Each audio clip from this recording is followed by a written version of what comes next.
పతితులార భ్రష్టులార బాధా సర్పదష్టులార దగాపడిన సమ్ములార ఏడవ ఖండి. తెలంగాణ ప్రజల జీవితాలతో చెలగాట మాట్లాడితే ఊకోడు కేసీఆర్. జగన్నాథ రథ చక్రాలు వస్తున్నాయి. రథ చక్ర ప్రళయ ఘోష భూమాగం పట్టిస్తాను, భూకంపం పుట్టిస్తాను.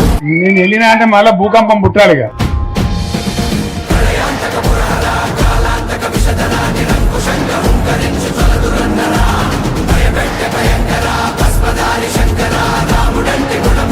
ముందు చెప్తా వాళ్ళ సంగతి.